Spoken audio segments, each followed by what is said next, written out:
The church went deathly silent the moment she appeared at the end of the aisle. Not because anyone was moved, not because the music swelled into something beautiful, but because every single soul packed into that marble hall, every powdered face, every pressed suit, every whispered rumor, had already decided what she was before she ever took a single step forward. Ugly, that was the word they had used. Behind silk handkerchiefs and polished fingernails and the kind of cruelty that smiles while it cuts. The African bride, the outsider, the one who did not belong at the altar of a man like Ryu Ye-won. He stood at that altar like a fortress built from contempt, jaw so tight it could crack stone, dark eyes fixed somewhere beyond the stained glass windows, arms locked behind his back the way soldiers stand when they are enduring something they cannot escape. He had not slept, he had not eaten. He had spent the last 72 hours trying every legal and financial maneuver available to a man worth $40 billion, and none of it had been enough to stop this wedding. His grandfather's voice still rang in his skull. You will marry her. The alliance is survival.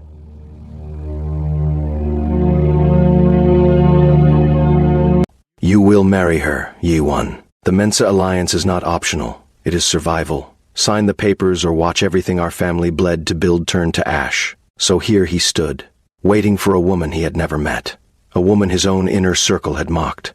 A woman he had already decided meant nothing. The doors at the back of the hall opened wider, and she walked in. Zola Mensa moved the way dawn breaks, not asking permission, not rushing, not apologizing for taking up space. She wore a gown that looked like someone had stitched moonlight directly onto skin. White silk with gold embroidery that traced patterns up her waist and pooled at her feet like a river finding its own path. Her locks were pinned beneath a veil so sheer it floated with every step she took. Her neck was long, her shoulders square, her chin lifted at an angle that said, "I see all of you, and I am not afraid." She was 26 years old. She had designed half that gown herself, and she was absolutely, undeniably, breathtakingly beautiful. The whispers didn't stop. They never do, for women like Zola. But something shifted in that hall, something the gossips couldn't name and wouldn't admit. A current, a charge, the kind that happens when the universe quietly rearranges itself, and nobody in the room has caught up yet. Ryu Ye-won had not looked, not yet. He was still staring at nothing, jaw still stone, eyes still ice. His secretary Min-soo stood 2 rows back, holding his breath. The music changed. She reached the altar. Her father, Chairman Kwaku Mensah, a broad, dignified Ghanaian man whose presence could silence a boardroom, placed her hand into the officiants, then stepped back. He had not wanted this either. He had argued with his own board of directors, with Zola's uncles, with the elders of 3 different families. But the deal was done. The merger was signed. His daughter was the bridge between 2 empires, and all he could do now was pray. The bridge held. The officiant spoke. Ye-won turned. He looked at her for the first time, really looked, and the words the officiant was saying became noise. Distant, meaningless noise. Because Zola was standing close enough now that he could see the faint gold dusting on her cheekbones, could see the way her lashes swept down against her skin when she blinked, could see the slight tension at the corner of her mouth, the only thing that betrayed her. She was not as calm as she appeared. She was terrified, and she was hiding it with a composure that, in another life, would have made her a general. He had expected to feel nothing. He felt everything. The officiant guided them through the vows, scripted, formal, mechanical, and both of them said the words without ever making real eye contact. The hall breathed collectively. The ceremony moved forward like a river over stone, wearing everything down. Then the moment came. You may lift the veil. Ye-won reached forward. His fingers, careful now, almost against his own will, found the edge of the veil. Silk, weightless. He lifted it slowly, the way you open something you're afraid to break, and the world stopped. Up close, without the gauze between them, Zola Mensa was something else entirely. Her eyes met his, deep brown, sharp, terrified, and furious all at once. The eyes of a woman who had swallowed fire just to stand here. And something happened inside Ryu Ye-won's chest that $40 billion, 10 years of corporate warfare, and every cold calculation he had ever made had not prepared him for. He recognized her. Not her face. He had never seen her face before this moment. But something deeper, something his mind had no language for, said, "There you are." He stood perfectly still, staring. And every person in that hall who had whispered the word ugly watched his face, waiting for confirmation of their cruelty. They never got it. Ye-won placed her hand in his, turned forward, and completed the ceremony with the expression of a man trying very hard not to show what had just happened to him. The hall erupted in polished applause. Nobody in that room understood what they had just witnessed. But Min-soo, watching from the second row, exhaled slowly through his teeth and thought, God help us all. If you've ever been written off before anyone bothered to look twice, if you've ever walked into a room and felt them dismiss you before you opened your mouth, then stay right here, because this story, it was made for you. You won't be sleeping tonight, I promise. 3 months earlier, Zola Mensah had been sitting cross-legged on the floor of her studio apartment in the Mapo district of Seoul, surrounded by fabric swatches and half-eaten jollof rice, arguing with her best friend over a phone balanced against a sewing kit. Damie, I said no. She pressed the phone to her ear and kept cutting fabric without looking up.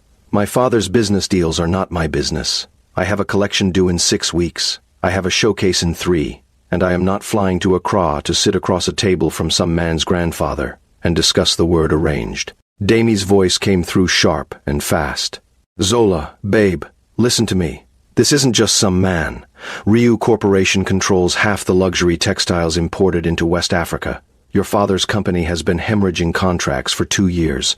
This merger doesn't just save Mensah Group. It saves the 300 families whose livelihood depends on... Don't. Zola's scissors paused. Don't use people I love as leverage, Damie. A beat of silence. Your father asked me to call you, Damie said quietly, because he knew you'd hang up on him. The scissors resumed, slower now. Tell him I'll call him back, Zola said. She didn't call back for 4 days. When she finally landed in Accra and sat across from her father in the quiet of his study, the same study where he had taught her to read, where she had watched him work late into the night, where the smell of his pipe tobacco had been the definition of safety for her entire childhood, the words arranged marriage didn't feel like a sentence. They felt like a door closing. Chairman Kwaku Mensah did not beg. He simply slid a photograph across the mahogany desk. A man in a charcoal suit, walking out of a glass tower, photographed from a slight distance. Dark hair, sharp jaw, an expression that made boardrooms rearrange themselves. Ryu Yi-won, her father said. 33, chairman of Ryu Corporation. He paused, choosing. He is a serious man. He looks like a building, Zola said. Zola, I'm serious, Daddy. He looks like a structure, like something that doesn't bend. The marriage is contractual, her father said carefully. 1 year minimum, binding in terms of merger completion. After that, if it is not working, both parties have the right to dissolve. So I'm a human clause in a business contract. You are the only person I trust to hold this family together. His voice cracked, just slightly, just enough. I would never ask this if I had any other way. Zola stared at the photograph for a long time. The man in the picture had not looked at the camera. He was looking somewhere else, somewhere far, with eyes like 2 locked rooms. She wondered what was inside those rooms. She decided she didn't care. She said yes, for her father, only for her father. She arrived in Seoul 3 weeks before the wedding. Ryu Corporation had arranged everything. The apartment, the fittings, the schedule, the list of events she was expected to attend as the soon-to-be wife of Korea's most powerful young chairman. The list was 12 pages long.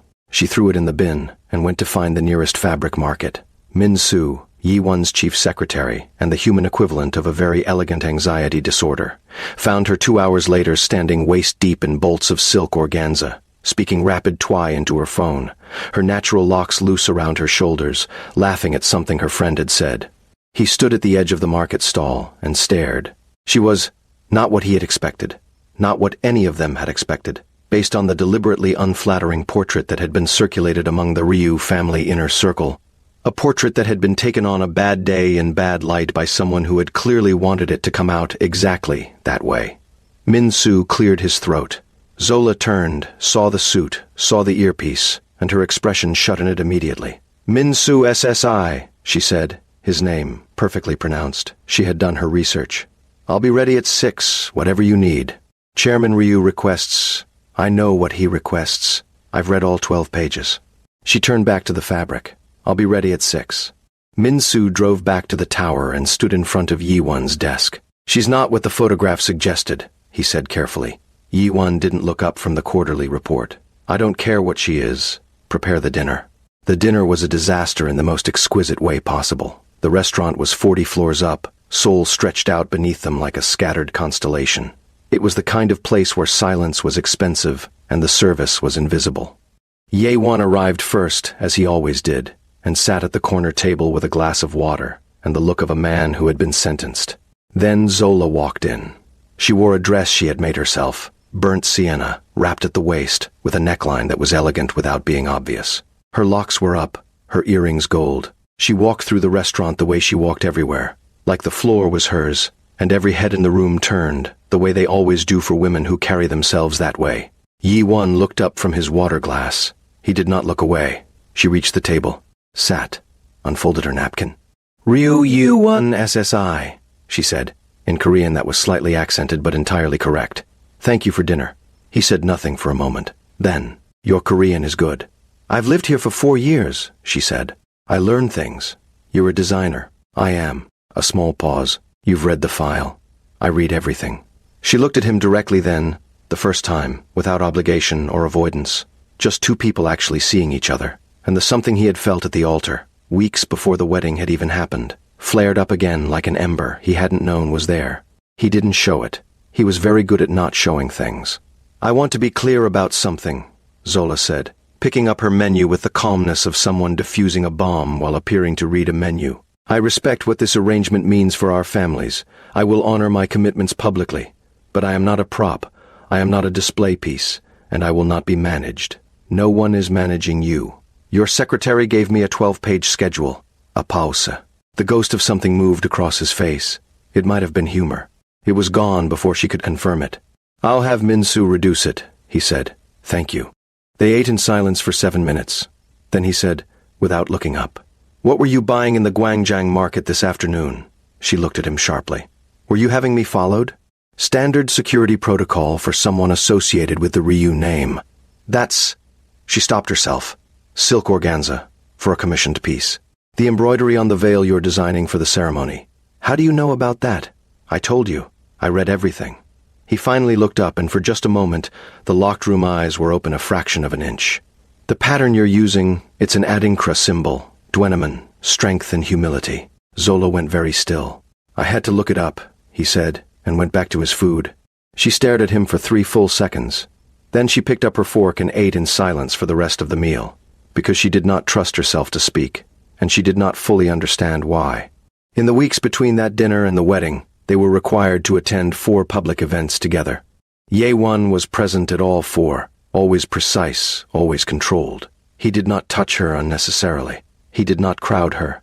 He kept a formal distance that was entirely correct and somehow, absurdly, maddening. But she noticed things. He always arrived before her and positioned himself between her and the room.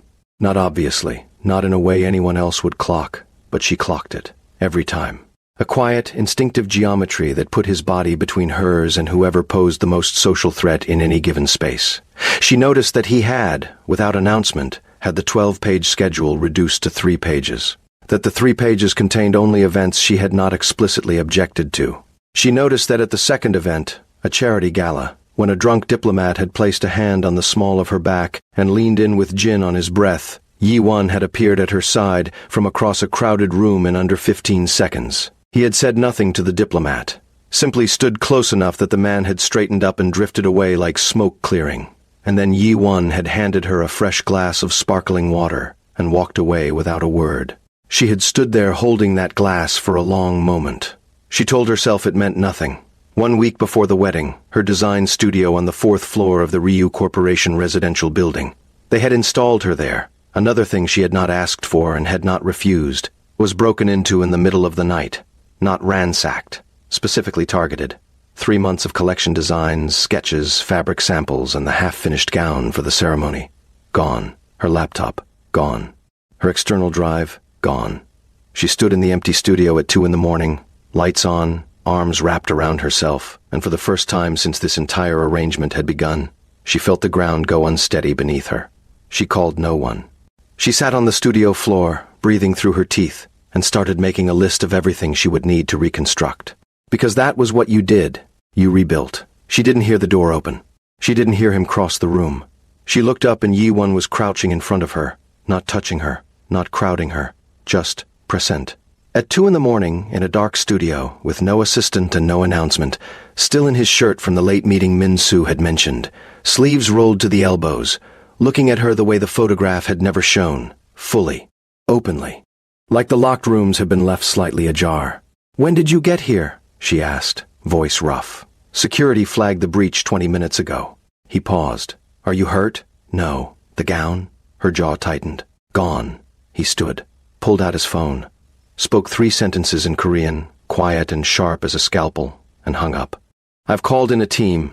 The Gwangjang vendors you've worked with will receive orders tomorrow morning. Full bolt replacements, materials list to follow. Min-soo will coordinate.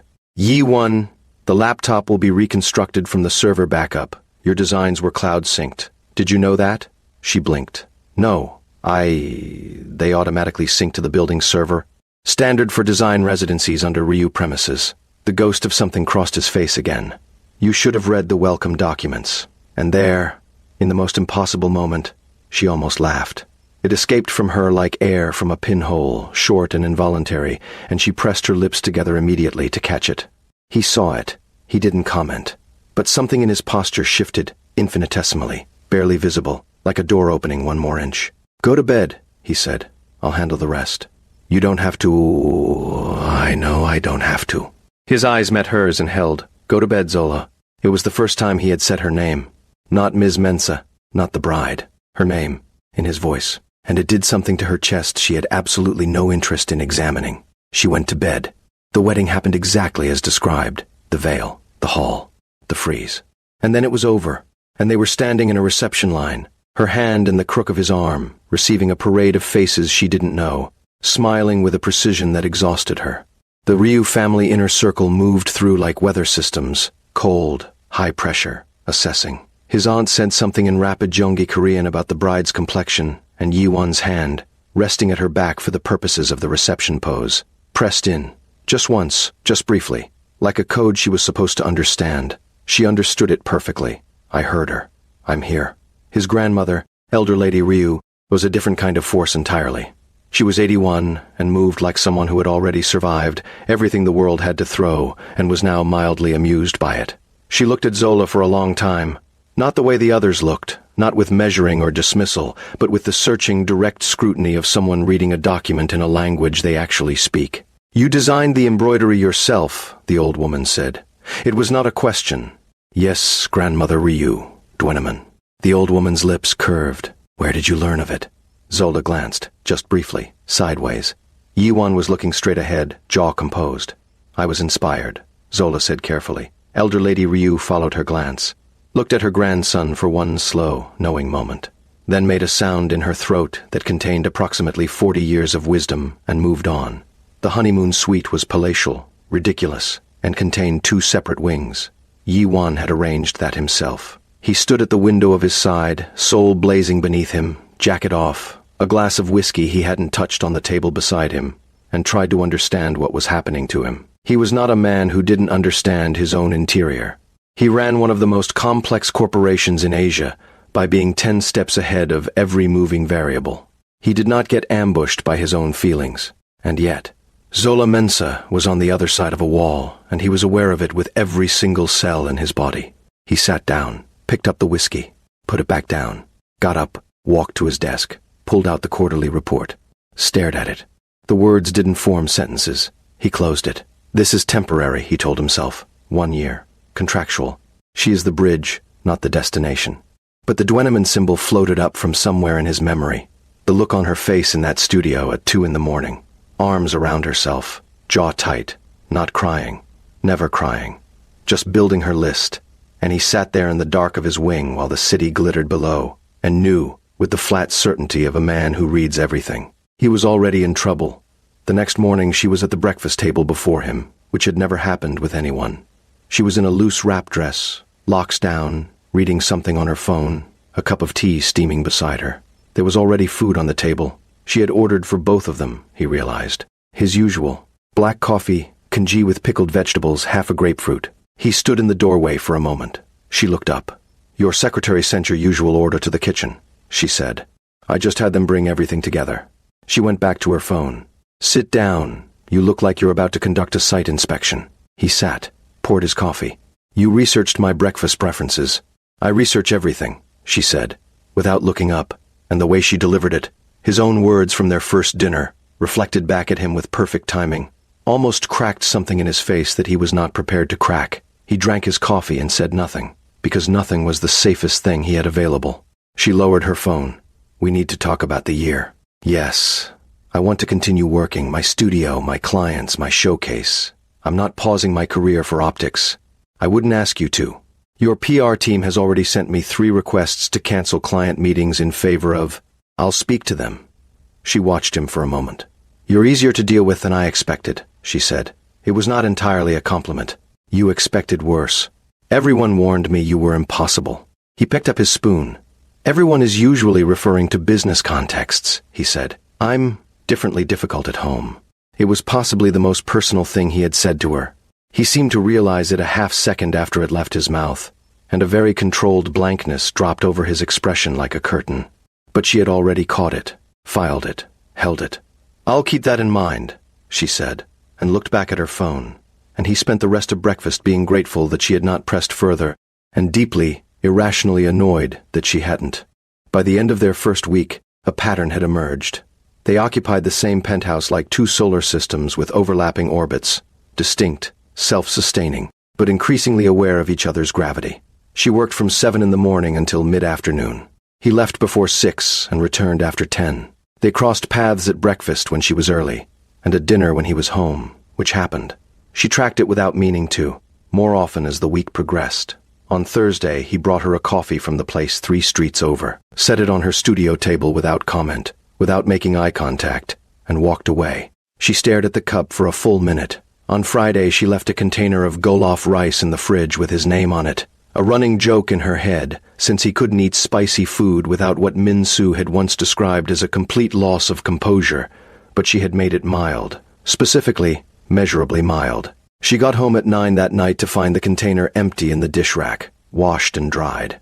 She stood at the dish rack and felt something warm move through her chest that she absolutely refused to name. The first real argument happened on a Tuesday. It was at a Ryu Corporation business dinner, the kind where the wives were expected to be decorative and silent, a tradition Zola had not been briefed on because no one had assumed it would be an issue. She had been seated beside a Director Park, 50s, expensive suit, the particular confidence of a man who had never once been told no by a woman, who had spent 40 minutes subtly talking around her as if she weren't present, directing all conversation to her left and right, while occasionally glancing at her the way people glance at furniture. She had remained composed. She had answered when addressed, redirected when ignored, and kept her face in the pleasant professional mask she had built over years of being the only one who looked like her in any given room. Then Director Park had turned to the man across the table and said, in Korean, clearly not expecting her to follow, I still don't understand the old man's logic. Why bring someone so unconventional into this family? It's not like she brings anything except the merger. The table had gone quiet. Yi-Won at the head of the table had gone absolutely, terrifyingly still. Before he could speak, Zola had set down her glass with a quiet click and said, in flawless Korean, Director Park, I designed 4 of the textile patterns currently in commercial production under the Ryu Creative Licensing Division. The most recent one generated 18 billion won in its first quarter. I also speak 4 languages, hold 2 international design awards, and I have read every clause of the merger document, including the subsidiary agreements your own legal team missed on page 47. So if we're measuring what I bring to this table, I'm comfortable with the inventory. Are you? The silence that followed was extraordinary. Director Park turned a color that had no official name, and Yi-Won, she caught it, she was watching. The corner of his mouth moved, just once, just barely, in a way that contained more warmth than anything she had seen from him yet. In the car on the way home, the argument happened not because of what she'd said. He didn't object to a single word of it, but because he had been silent for 6 blocks when she finally said, You could have said something. You didn't need me to say something. That's not the point. What's the point? The point is that it would have been nice to know you were in my corner instead of sitting there like a judge, waiting to see how I handled it. He turned and looked at her in the back of the car, and his expression, for once, was entirely unguarded, raw in a way she suspected very few people ever saw. Zola, I have been in your corner since the moment you walked into that building. He said it quietly, like it cost something. I have just been... He stopped, looked away, working out how to show it without overstepping. She didn't know what to do with that. She looked out the window for the rest of the drive, heart doing something complicated and unwelcome in her chest, and told herself that complicated and unwelcome feelings about a contractual husband were exactly the kind of luxury she could not afford. Later that night, she heard him in the kitchen at midnight. She had come for water. He was standing at the counter eating her leftover jollof rice directly from the container, still in his dress shirt, jacket gone, looking, in the kitchen light, unexpectedly human. He saw her, looked at the container, looked back at her. She said nothing, got her water, went back to her room. She smiled in the dark, alone, where it was safe. Just once, just briefly, but she smiled. 2 weeks into the marriage, the first threat arrived. It came in an envelope slid under her studio door. No postage, no return address, the kind of careful anonymity that signals intent. Inside was a single photograph. Zola walking through Gwangjang Market, taken from behind, from close range. On the back, in Korean, 4 words that Min-soo translated for her with a face like bad weather. "Go home, African girl." She handed it to Min-soo without expression. "Please give that to Ye-won." Min-soo hesitated. "He will. I know what he'll do," she said. "Give it to him anyway." What Ye-won did was arrive at her studio in 11 minutes, a new record, close the door, and stand in front of her with controlled fury radiating off him like heat from asphalt in July. "You're moving your studio to the secured floor." "I'm not. It's not a discussion." Ye-won. Her voice was steady. "I have received worse than anonymous letters. This is not my first room in a building where I was unwanted. I will not. You are my wife." The words came out stripped bare, none of the usual careful distance, and they landed in the room like something dropped from a great height. He stopped, reassembled. "You are under my name. Anything directed at you is directed at the Ryu family. This is..." He stopped again, and then quieter with effort. "Please, let me move the studio. Keep your hours, your clients, everything. Just let me know you're safe." She looked at him for a long time. Please was not a word she had heard from him before. "Fine," she said, "but I'm keeping my hours. Understood."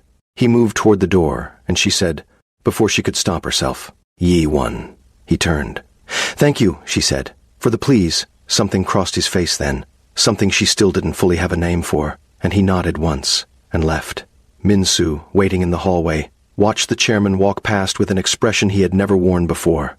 Like a man carrying something fragile for the first time and realizing he would rather die than drop it. Min-soo exhaled through his teeth. God help us all, he thought again. We are completely done.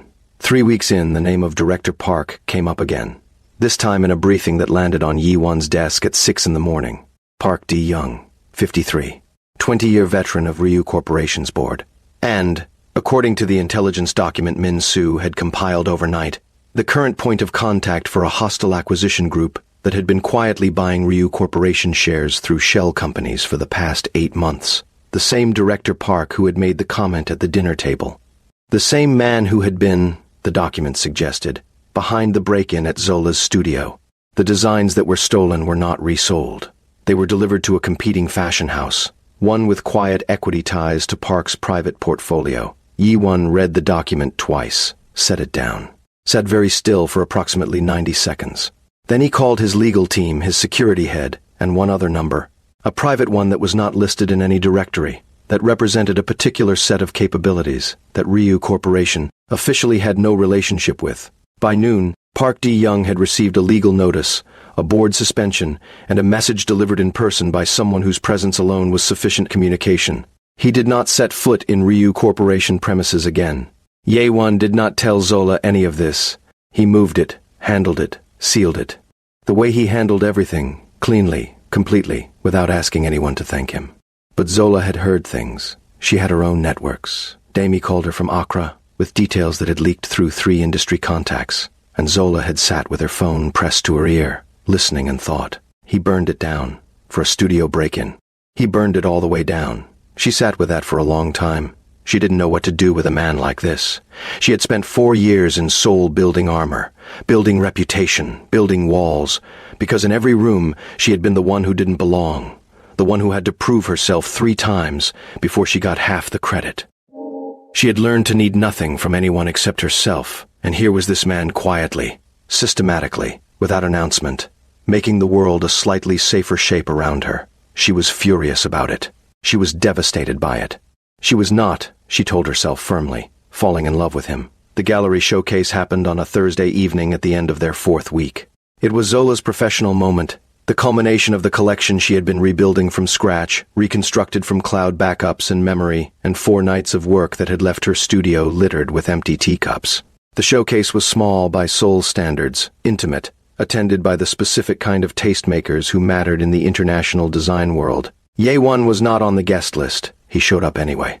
He stood at the back of the gallery in a dark suit, alone. No Min-soo, no security detail, just him, and he watched. He watched the attendees move through the collection, watched the expressions on the faces of the buyers and editors, watched the way Zola moved through the room, confident, warm, unhurried, in her element. She was wearing something from the collection, a structured dress in deep wine with gold thread at the shoulders, her locks loose, her laugh when it came real and full and unguarded in a way he never quite heard at home. She was extraordinary. He stood at the back of that gallery for 90 minutes and watched her be extraordinary, and when the event ended, and she finally turned and scanned the room with the quiet relief of someone who has delivered something precious, she saw him.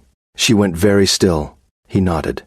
Once, the way he had done at the dinner, the way that meant, I see you. All of it. I see you. She crossed the room, stood in front of him. You weren't invited, she said, but her voice was different, thinner, like the armor had a crack. I know. Why are you here? He looked at her, that direct, unprotected look that he rationed so carefully. I wanted to see it, he said, what you built. She looked back at him, and the gallery emptied slowly around them, and neither of them moved, and the distance between them, which had been formal, precise, deliberately maintained, seemed to shrink without either of them deciding to let it. Was it what you expected? She asked. No, he said, and he meant her, all of her, in every sense that word could carry. She seemed to understand that. She looked away first, looked down at her hands, and when she looked back up, the armor was almost completely gone, and what was underneath was terrifying and soft and real, and she said quietly, Thank you for coming, Ye-won. He did not say. I would have come anywhere you asked me to. He did not say. I have been watching over you since before you knew to ask for it. He did not say any of the things that were building pressure inside his chest, like water behind a dam. He said, Congratulations, the collection is extraordinary. And she smiled at him. Fully, not the professional smile, not the composed smile, but the real one, the one he had seen in glimpses, the one that did something catastrophic to his composure, and said, Come on, there's food. And they walked out of the gallery side by side, not touching, not declaring anything, into the Seoul night. And it was, in its quiet way, the most honest moment they had shared yet. But the story was only just beginning, because someone else had been watching that gallery, someone who had not gotten the message that Zola Mensa was no longer a target. And in the morning, everything was going to change. The morning after the gallery, Zola woke to 3 things in quick succession. First, the smell of coffee from the kitchen, the real kind, not the building's automatic drip machine that produced something technically called coffee, the way a parking lot is technically called architecture. This was the kind from the place 3 streets over. She recognized it now. She had learned to recognize it. Second, a notification on her phone from Seoul Arts and Design Weekly, a review of her showcase that used the words quietly revolutionary, and a collection that does not ask to be loved but commands it, and which had, in the 6 hours since she'd fallen asleep, been shared 1,100 times. Third, a voicemail from a number she didn't know, left at 4 a.m, in a voice that was not aggressive, which somehow made it worse. Calm, measured. A woman's voice, speaking Korean with the flatness of someone who has already decided the outcome. Ms. Mensa, you made a mistake coming here. The gallery was charming. The collection was ambitious. You should have quit while you were ahead. Consider this a courtesy call. Zola listened to it twice. Then she set the phone face down on the nightstand, sat on the edge of her bed, and breathed for 30 seconds. Not because she was afraid. She had been afraid before. Fear was a known country. She had a map of it. She breathed because she needed to be clear-headed before she walked into the kitchen and made a decision about what to say and what to hold back. She picked up the phone again, forwarded the voicemail to Min-soo, wrote 3 words, Don't tell him. Min-soo replied in 40 seconds. I cannot in good conscience. Min-soo SSI. A pause. Then, I will require that you do not make me regret this. She put the phone in her pocket and went to get the coffee. Yi-Won was at the kitchen counter, jacket already on, reading something on his tablet. He had poured her cup before she arrived. This had become a quiet habit, the kind that develops between people who are paying close attention to each other without admitting to it. The cup was at her usual spot, the right amount of honey. "Review came out," he said, without looking up. "I saw it. Quietly revolutionary." He set the tablet down. His expression was composed, but his eyes were doing the thing she had learned to watch for. That slight, involuntary warmth that he would deny if pressed. Min-soo has already had it framed. He hasn't. He has. It's being delivered to your studio this afternoon. She sat down, wrapped both hands around the cup, and looked at him. "You told him to do that." Min-soo acts independently. Yi-Won. The ghost moved across his mouth.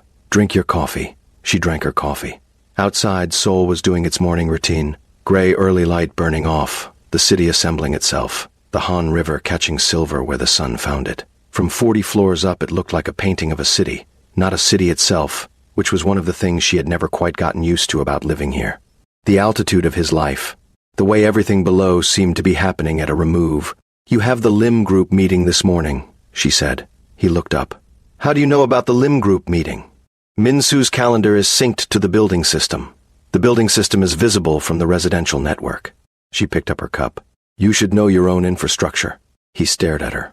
For a moment, just a moment, something that was genuinely, unguardedly delighted moved across his face.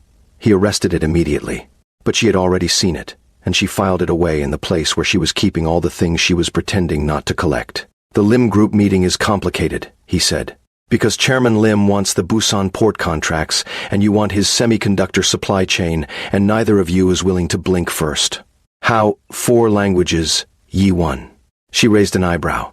"Business Korean sounds different from social Korean. I've been listening." He sat with that for a moment. Then he picked up his tablet, put it in his bag, and stood, and he did a thing he had never done before.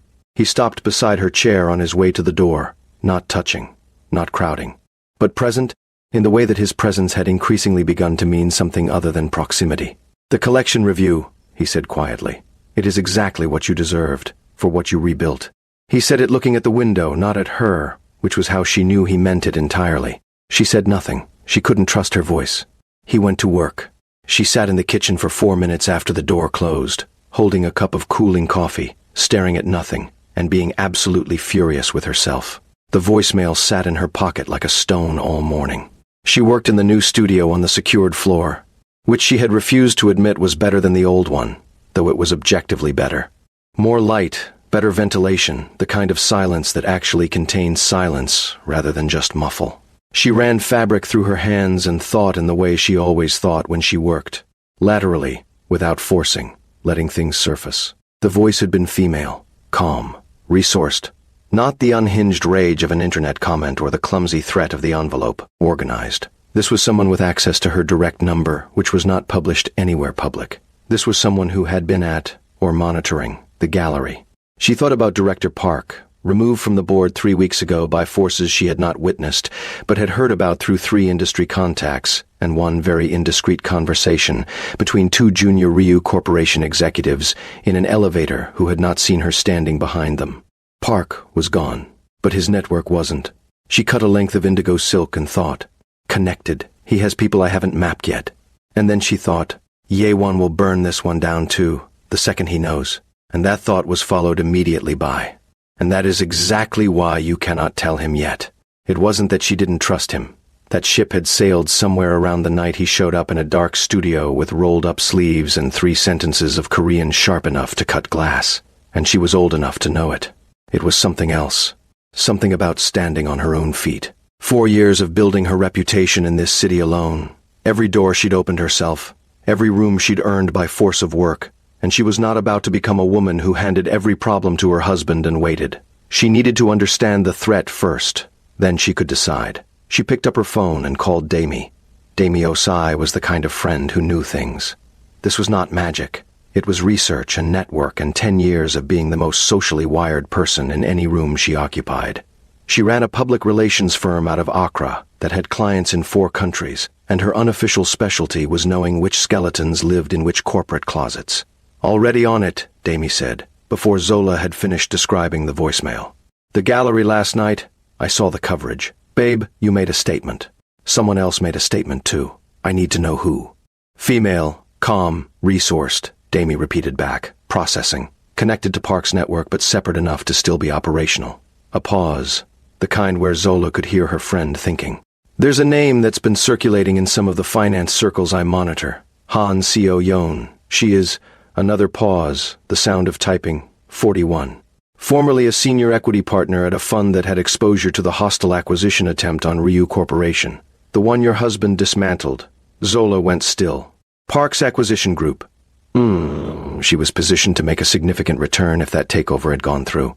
When it didn't, when the whole thing got quietly torched 3 weeks ago, she lost. Not just money, position, reputation. These people care about face, Zola. How dangerous is she? A bet. She's not the type to do something loud, Damie said carefully. She's the type to do something that can't be traced back to her. Something that looks like an accident, or a personal failing, or... She stopped. Zola, be careful. When am I not? You want me to list the examples? No. Good. I'll send you everything I have on Han Seo-yeon by tonight. In the meantime, don't tell Yi-won. Silence on the line. Damie, I heard you. A sigh. He burned down a board member for a studio break-in, Zola. If someone is now personally threatening you, I know what he'll do. That's the problem. I need to understand it first. Another silence. The kind Damie deployed when she disagreed but had decided to respect the boundary anyway. Tonight, she said finally. I'll send everything tonight, and Zola, yes. The review was perfect. Your mother would have screamed the building down. Her throat tightened. Go to work, Damie. Already there. Go design something. She hung up and sat for a moment with the indigo silk in her hands, thinking about her mother, who had died 6 years ago, who had been a textile artist herself, who had first taught her the Adinkra patterns on a Saturday afternoon in the courtyard of their house in Accra. Strength and humility, her mother had said, tracing the Dwenaman with her finger. Not strength instead of humility, both, at once. That is the hard kind. She thought about a man who had looked up that symbol and said nothing about it for weeks, and only revealed he'd known when she least expected it. She picked up her scissors and went back to work. If you think you know where this is going, if you think you've read this story before, in one form or another, I want you to stay very still and listen. Because you haven't. Not like this. Han Seo-yeon arrived at the Ryu Corporation Tower at 2 in the afternoon. Not in secret. That was the remarkable thing. She walked through the main entrance in a cream wool coat, her assistant 2 steps behind, and told the front desk, politely, without particular urgency, that she was there to see Chairman Ryu regarding a private matter. The front desk called Min-soo. Min-soo, who had spent the morning in a state of controlled professional anguish over a voicemail he had been instructed not to share, looked at the name on his screen and felt the specific kind of dread that arrives when several things you didn't know were connected suddenly reveal that they are. He called Ye-won. Ye-won was in the middle of the Lim group meeting. He looked at his phone, read Min-soo's message, and said to Chairman Lim, "1 moment," in the tone he used when the 1 moment was non-negotiable. He stepped into the corridor. Read the full message. His jaw tightened by approximately 2 degrees. He sent one reply to Min-soo. Put her in the small conference room. Do not let her anywhere near the residential floors. Do not tell Zola. Min-soo responded. She has already been informed, sir. By her own network. She asked me also not to tell you. Ye-won stood in the corridor of his $40 billion corporation and closed his eyes for exactly 3 seconds. Of course she did. Of course she already knew. He finished the Lim group meeting because Ryu Yi-won did not leave rooms unfinished, did not give opponents the satisfaction of watching him flinch, and he closed the semiconductor supply chain deal in a way that left Chairman Lim looking simultaneously pleased and slightly confused about how he had gotten there, which was exactly how Yi-won preferred to leave negotiating partners. Then he went to the small conference room. Han Seo-yeon was exactly what the intelligence files had suggested. Composed, precise, a woman who had constructed herself entirely from controlled surfaces. She rose when he entered, offered a small incline of her head. "Chairman Ryu, thank you for seeing me." He sat across from her and said nothing. The silence was a tool he had been using it longer than she had. She held it for 7 seconds, better than most, before she spoke. "I'll be direct. I believe we have a situation that could benefit both of us to resolve quietly. You called my wife this morning at 4 a.m., not a flinch, not even a flicker. I offered her a courtesy. You threatened her. I offered her an observation. A successful woman in a difficult position, perhaps being used as a bridge between two families in a way that benefits everyone except Ms. Han. His voice was the boardroom voice, the one that made Min-soo physically take a step backward whenever it appeared. Flat. Absolute. Let me be direct also. I know the full architecture of the acquisition attempt. I know your fund's exposure and what the failure of that attempt cost you, personally and professionally. I know that the theft from my wife's studio was coordinated through a logistics company with equity ties to your former fund. And I know that you came here today because you have assessed the situation and decided that approaching me directly, appearing cooperative, is your best available move. Silence. Here is what I want you to understand, he continued. My wife is not a pressure point. She is not a leverage mechanism. She is not a vulnerability in the Ryu Corporation structure that can be exploited to extract a conversation or a concession or a quiet settlement. She is... He stopped. Something moved behind his eyes that Han Seo-yeon, for all her composure, clocked and did not entirely understand. She is not to be touched, in any form, through any channel, by anyone in your network or adjacent to it. The silence that followed was a different kind than before. Han Seo-yeon looked at him for a long moment. She was, in her way, intelligent enough to read what was in front of her. She had come expecting to find a corporate husband managing a political marriage. Detached, calculating, looking for a clean resolution that didn't embarrass the family. She had not come expecting this particular, unperformed, unstrategic thing in his voice when he said she is not to be touched. I see, she said quietly. I want to believe you do. He stood. You'll receive documentation from my legal team by end of business. It outlines, in specific detail, what we can establish regarding your involvement in the acquisition attempt and the studio incident, and what the consequences of any further contact with my wife will be. This meeting will not be referenced publicly if you proceed sensibly. He moved to the door. Han Seo-yeon said, almost to herself, She doesn't know you came here, does she? You're going to handle this without telling her. He paused at the door. Goodbye, Ms. Han. He walked out, and the door closed with the kind of quiet that is louder than a slam. Min-soo was waiting in the corridor, expression carefully neutral. He fell into step beside the chairman. 3 seconds of silence. She's in the building, Min-soo said. Yi-won stopped walking. What? Ms. Mensah. She arrived 30 minutes ago. She is currently... Min-soo checked his phone. In the architecture library on the 14th floor. She said she needed references for a commission. I did not... He hesitated. I could not, in good conscience, tell her to leave while... I told you not to tell her. I did not tell her anything, sir. She arrived independently. A diplomatic pause. She may have sources. Yi-won stood in the corridor of his building and felt something that was equal parts exasperation, helpless admiration, and the particular terror of a man who has realized he is in love with someone who will absolutely never make things easy for him, and would not want her to. Get the car, he said. Both of you? Both of us. Min-soo made a small sound that was not quite a word. It contained approximately everything he'd been thinking for the past month. Yes, sir. The architecture library on the 14th floor was quiet and smelled of paper and linseed oil, which Zola had found by accident 3 weeks ago and returned to whenever she needed to think. It was not, technically, a space for residential occupants. But nobody had told her it wasn't, and she had found that this was often how access worked. Not by permission, but by simply knowing where to walk and how to carry yourself while you did it. She was standing at the long reference table with 3 books open and a notepad, sketching something loosely with a pencil, when she heard the door. She knew his footsteps now. She hadn't meant to learn them. They just were a particular rhythm, deliberate and even, the walk of someone who had decided exactly where they were going before they took the first step. She didn't turn around. She came here herself, Zola said. You met with her. Yes. Did you handle it? Yes. Now she turned. He was standing near the door, not crowding the room, giving her space, as always. But his face was different from this morning. The controlled blankness was present but thinner, like a coat that had gotten wet. Underneath it, something that she was learning to read. I forwarded you the voicemail, she said. Min-soo showed me. I told him not to. I know. A pause. I told him not to tell you she was here. She looked at him. He looked at her. The full weight of what they were doing, both of them, independently, in parallel, sat in the air between them.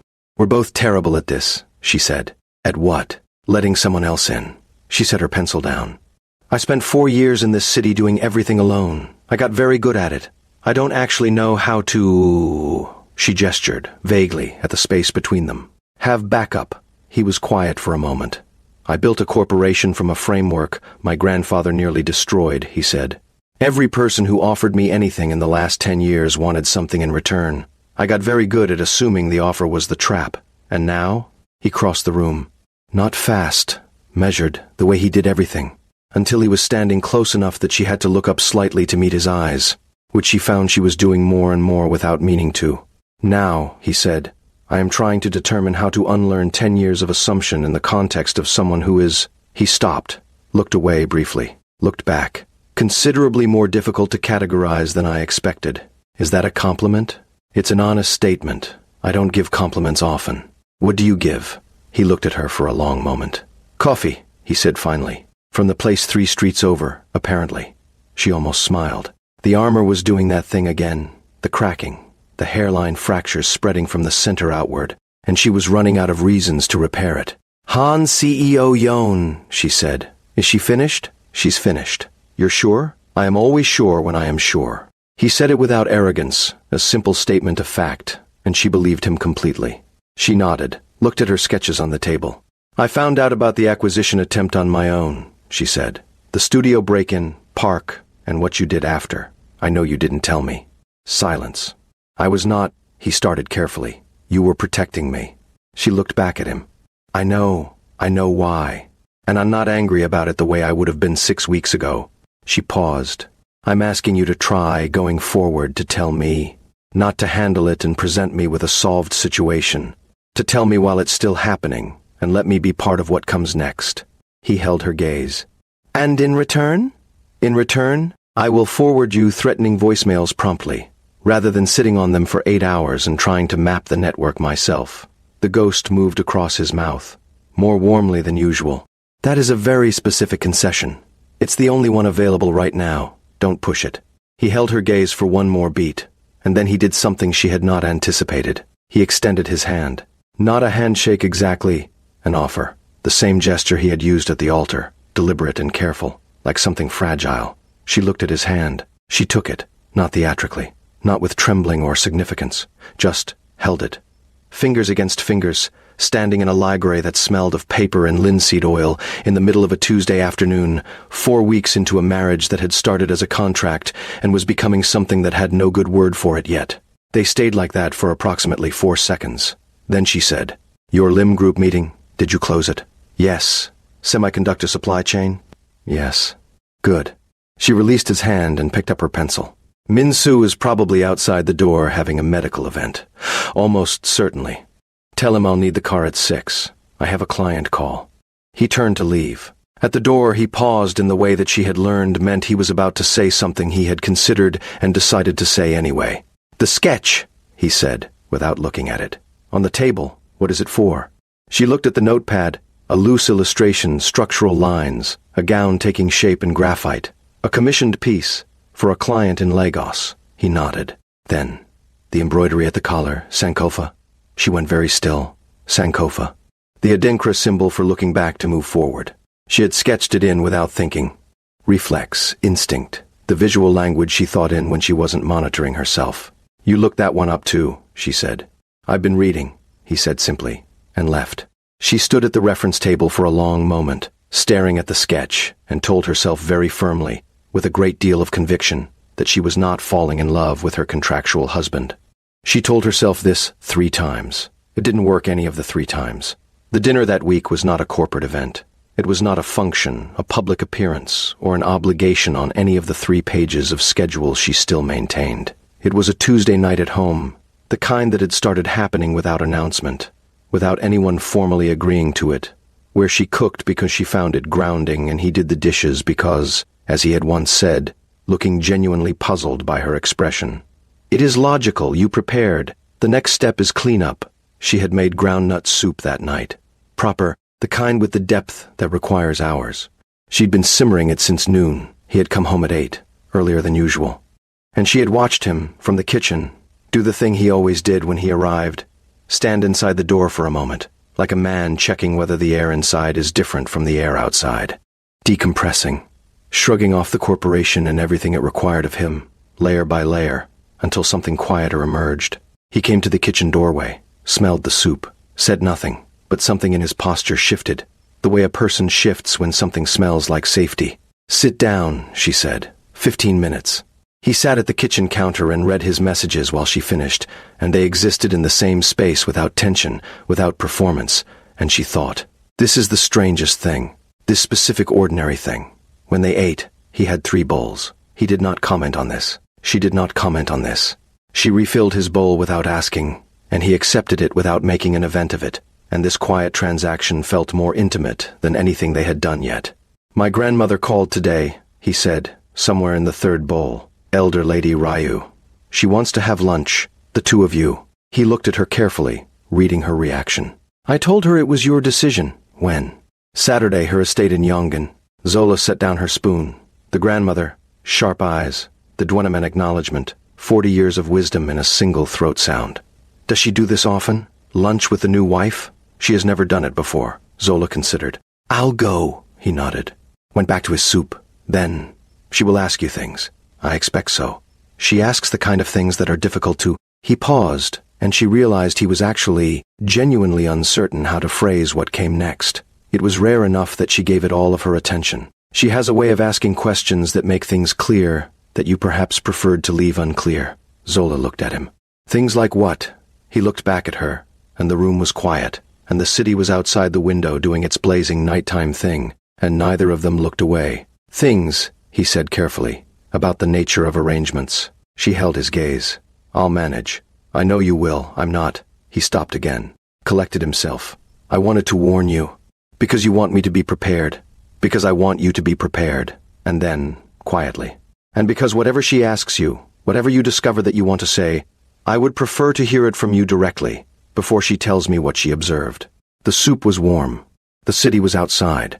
The kitchen light was the soft kind, and he was sitting across from her asking, in the only vocabulary he seemed to have available, to be let in. She thought about 4 years alone. She thought about armor. She thought about Sankofa, looking back to move forward. "Ye one," she said. "Yes. I think the arrangement may be becoming something else." He didn't move, didn't speak, breathed. "I don't know what to do with that," she said. "I'm telling you that honestly. I don't have a framework for it." "Neither do I," he said. It came out rough at the edges, like something that had been stored somewhere airtight, and was now being exposed to air for the first time. "Okay," she said. "Then we're both without a framework. That is not a comfortable position for me. Or for me." She picked up her spoon again. "But here we both are." He looked at her for a long moment. And then, slowly, without announcement, the way his warmth always arrived, in the gaps between silences, he said, "The soup is extraordinary." She rolled her eyes. "Don't deflect with compliments. I don't give compliments. You just did. I gave an honest assessment. But the ghost was back, and warmer than she'd ever seen it, and she let herself look at it this time. Let herself not look away. "Go do the dishes," she said. He stood and took his bowl to the sink, and she sat at the kitchen counter while the sounds of running water filled the apartment, and she let the thing in her chest be what it was, nameless and inconvenient and entirely real. Saturday arrived with the particular quality of a day that intends to matter. The car to Yongan took 45 minutes. Ye-one had offered to come, she had told him not to, in the same tone she used when she had already decided, and the negotiation was purely ceremonial. He had accepted this, which she was learning was one of his more significant qualities, knowing when to stand aside. She wore something she had made herself. A deep teal wrap dress with Kent-inspired banding at the hem, gold jewelry at her ears and throat, her locks in an elaborate updo she'd spent 40 minutes on. She had dressed for the elder, fully, deliberately, with respect. The estate in Yongan was not what she had expected. She had expected grandeur in the corporate mode, the kind of wealth that amounts itself, all glass and steel. What she found instead was a house that had been lived in, gardens that had been tended for decades, stone paths worn smooth, a house that looked like it had grown from the ground rather than been constructed on top of it. Elder Lady Ryu met her at the door herself. No staff, no ceremony. In house clothes, a soft gray hanbok, hair pinned, reading glasses on a chain around her neck. She looked Zola up and down with the same directness she'd employed at the wedding reception, and then she said, in Korean, "You dressed for me. Come in." Lunch was long and unhurried, the way meals are in houses that understand what meals are for. The elder had cooked herself, not everything, but enough to make a point. They ate and spoke, and the conversation moved in the way that conversations move with people who are both intelligent and uninterested in small talk, sideways and then suddenly deep.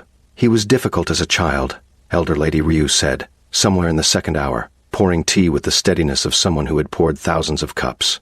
You know how some children are soft and some are hard. He was neither. He was, she considered, concentrated, like something reduced. All the water burned away, only the essence remaining. What made him that way? Zola asked. The elder looked at her with approval, for asking directly, she suspected, rather than circling. His father, she said simply. My son. Something moved through her expression quickly, like weather passing. A brilliant man who loved his corporation more than his family, and justified it as the same love. Ye-One learned, early, that care came with conditions, so he learned to need nothing. She sipped her tea. It is a very effective survival strategy. It is also a very lonely way to live. Zola held the cup in both hands and said nothing, because the space felt like it required holding rather than filling. He reads people, the elder continued, brilliantly, but he doesn't trust what he reads, because every person he ever read correctly also eventually wanted something. So he keeps the reading and discards the trust. She set her cup down. Until he can't. Zola looked up. The old woman was looking at her with the eyes of someone reading a language they actually speak. He looked at you at the altar, she said. The way I looked at my husband the first time I understood that I was in trouble. I know that look. I have been married for 57 years. She paused. I have been a widow for 11. I'm sorry, Zola said softly. Don't be. He was a good man and I had a good life, and I am not finished yet. The elder's lips curved. Tell me something true, Zola. Not diplomatic. True. Zola held the cup, looked at the garden through the screen door, thought about frameworks and armor and soup, and 4 seconds in a library with her hand in his. I came here prepared to last 1 year, she said, and leave cleanly. I had a plan. I am a woman who has always had a plan. She paused. The plan is not working the way I designed it. Elder Lady Ryu made the sound she had made at the wedding reception, the one containing 40 years of wisdom, and poured more tea. In my experience, she said, the plans that fall apart are the ones that were never the right plan to begin with. The right plan doesn't fall apart. It evolves. Zola looked at her. He has never cooked for anyone, the elder said, suddenly, as if changing the subject, except she wasn't changing the subject at all. In 33 years, he has never voluntarily cooked for a single human being. My housekeeper mentioned, in the thoroughly gossipy way she has maintained for decades, which I deeply appreciate, that he made doenjang jjigige last week, on a Wednesday, at 11 p.m., and put it in the refrigerator with a note. Zola went very still. She had found the JGG on Thursday morning. There had been a note in his handwriting that said simply, mild, and she had stood at the open fridge holding that single word on a post-it note for an embarrassingly long time. She had not mentioned it to him. The elder was watching her with the serenity of someone who has just made a point so cleanly it requires no elaboration. He doesn't know I know, Zola said. Of course he doesn't. Elder Lady Ryu refilled her own cup. Men who have spent 30 years not showing their hand don't announce when they've started showing it. They just, a small gesture, open-palmed, quietly rearrange everything and hope you notice.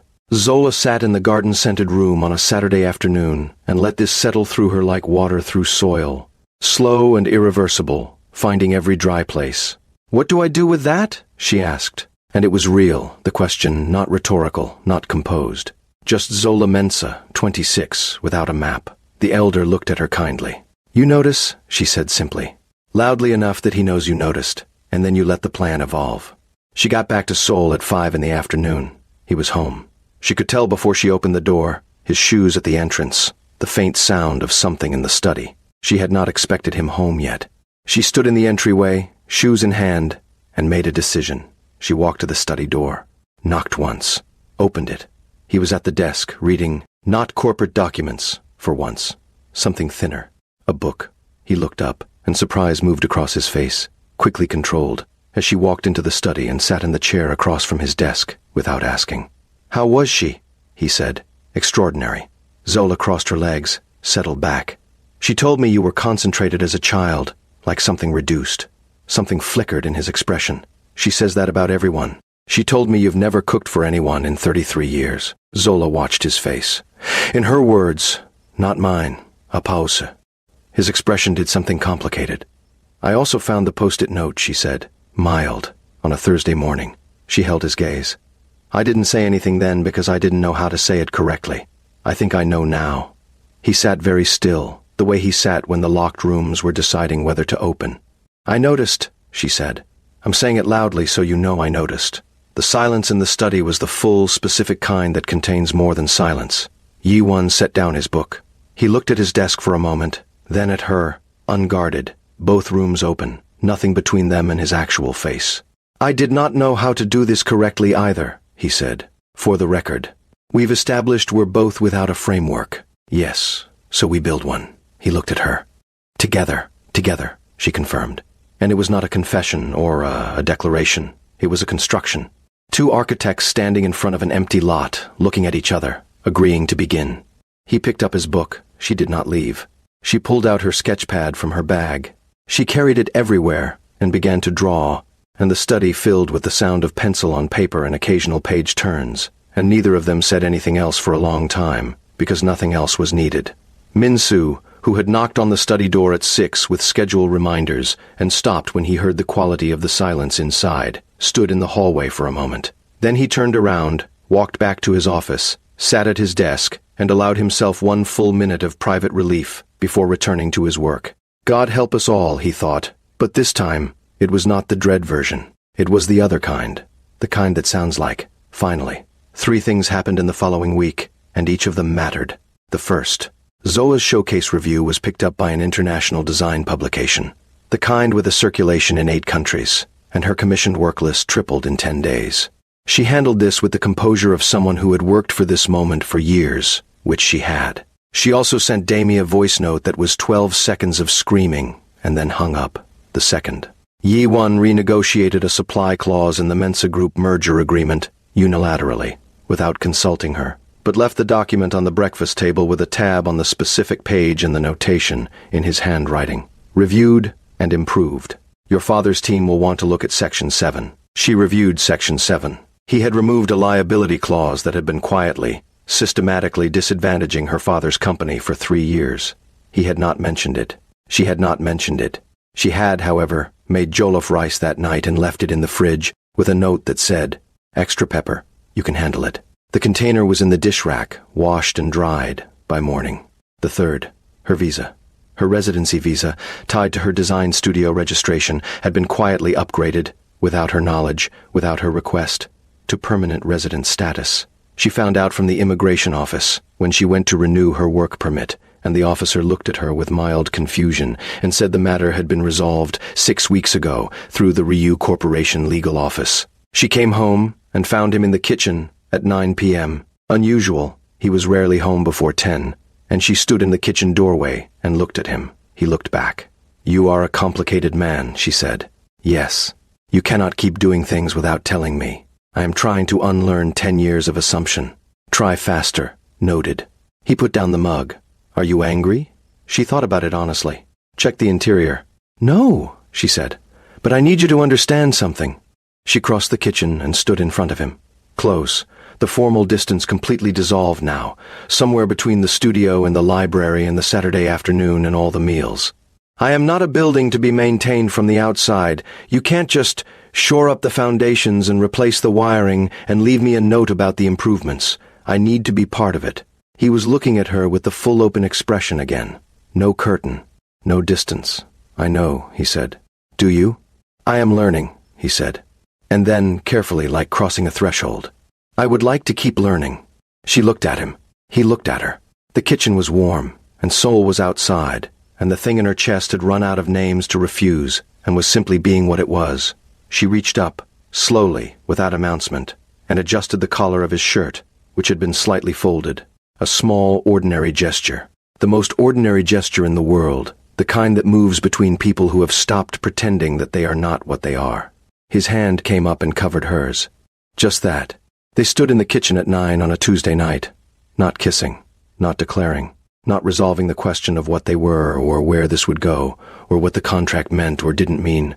Just standing with their hands together in the space between them, choosing, quietly and completely, to begin. 1 month later, Zola Mensa Ryu walked into the Seoul International Design Awards in a gown she had built from scratch in 7 days, ivory and gold, a Denkra embroidery at the train, structured in a way that was unmistakably African and unmistakably her, and she won. When they called her name, the room rose. Not all of it. Rooms like that never rise all of it. Not for women like Zola, not yet. Maybe not ever without a fight, but enough of it. Enough of it. She walked to the stage. She took the award. She looked out at the room. The polished faces, the pressed suits, the people who had whispered ugly, and the people who had said nothing, and the people who had clapped when they weren't supposed to. And she said, into the microphone, with the composure of a woman who has swallowed fire and learned to breathe it out clean, I designed the veil for my own wedding. I put Dweneman on it because my mother taught me that the difficult kind of strength is the kind that carries humility alongside it. She paused. Someone once told me the arrangement of my life was not optional. They were right. It wasn't. But none of the best things ever are. She stepped back from the microphone. In the third row, Ryu Yi-won sat with his hands very still in his lap, and his jaw composed, and his eyes doing something that Min-soo, seated beside him, had never seen them do in 10 years of close proximity. Min-soo looked at the award on stage, and looked at the man beside him, and thought, for the third and final time, with completeness and without qualification, God help us all, he meant. Thank God, what began as a contract, what became a choice. What the world in that church had dismissed before she ever reached the altar. What he had recognized, before he had language for it, before he had framework, before he had anything except the stripped-down truth of one human being seeing another, the moment he lifted a veil. There you are, and there she was. And here, at last, is where we leave them. Not at an ending, because this kind of thing does not end. It only deepens, but at the beginning of something that was always going to be this. Two people in an accidental arrangement building something neither of them had a blueprint for, and choosing, every quiet Tuesday at a breakfast table, every midnight in a kitchen, every shared silence in a study that smelled of books, to keep building. The year on the contract ran out. Neither of them filed the dissolution papers. Nobody was surprised, least of all Min-soo. If you walked into a room today, and someone looked through you like you weren't there, keep walking. You are building something they don't have the vocabulary for yet. That's how the best things start. If this story found you, share it. Someone needs it tonight.